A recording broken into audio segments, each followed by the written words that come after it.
Hey, welcome to this quick little series I put together. It's called Photoshop Tutorials for Beginners, and it's just three of some of the basic Photoshop functions, but something that you can definitely use to make your text and your images stand out and just give you a little bit difference when you're working with text.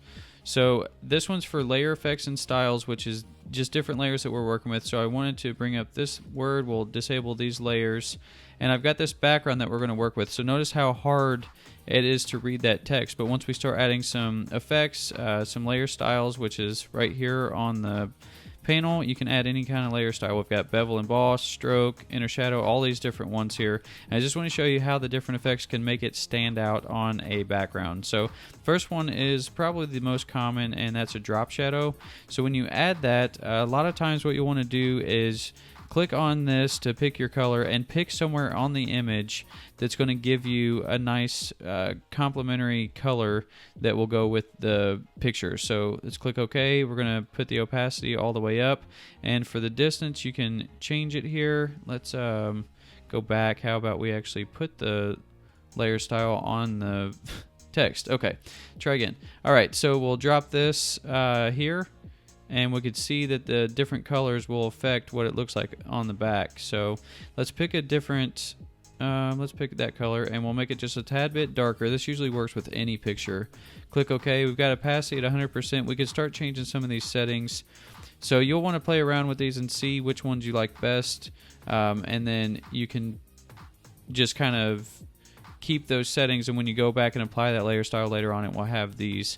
Usually stick with the 90-degree angle. That tends to give the best effects because it gives it on both sides of the letters. If you've got your size up, you can get a real chiseled look like that, or if you spread out the size, it will kind of blur in the background, and you can check how far it spreads. So that's the drop shadow.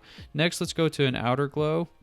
Now with this, it's going to give a glow outside the text, and I've got my opacity all the way down. You can change your blend modes as well on these, so we're just going to go to normal so I can show you the effect. You can change how much noise is in it.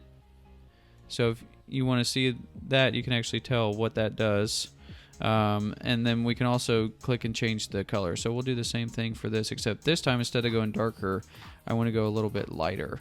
And so if we click OK, we'll be able to change the size, and then we can change the spread as well. So you can see what that does there. And here's how you get a more precise look if you change that.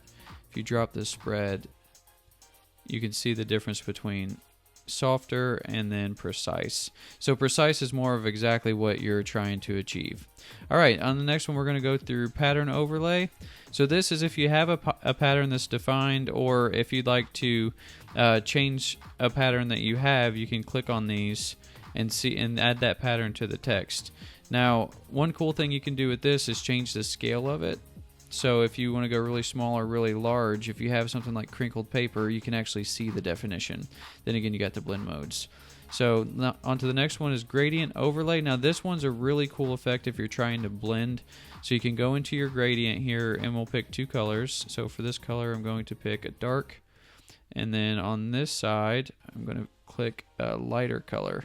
Now, when we go in here, this sets our gradient. You can also change the gradient type. And then you can start messing with these settings. So you can change the opacity, change the blend mode. You can also make a radial gradient if you want it to come from the center, and you can actually move that wherever you'd like. So you can see how that changes. So this is gradient overlay.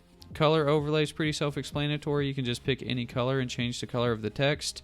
You can often use that if you have the outline of something and you want to keep the outline and just put a cover over that entire thing, but you don't actually want, if there's a pattern or anything like that, you can change it.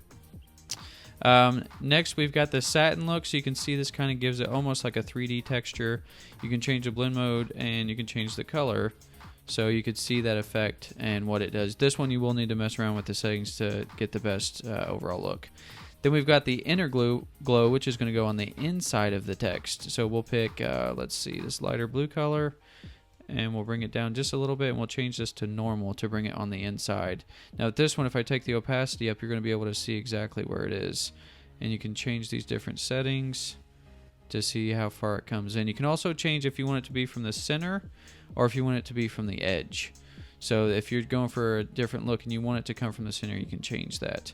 I like to do from the edge just because it makes it look like the text is inset into the picture. All right, then we've got an inner shadow, which is the same thing as a inner glow, except it gives you that drop shadow look, so you can change those settings. And then a stroke, probably another really commonly used feature. This is just outside of the text to give your text some definition and some contrast on whatever you're working with. You can also change that to the inside of the text or to the outside, then you can move it from the center as well. But on this one, you can change the color, but another cool thing that you can do is change the fill type and go to gradient, and you can have this 3D kind of look also with here, and you can drag this over just a little bit. Let's say we wanted to blend it even more with the black. You can see that it is now giving us this look from the top to the bottom.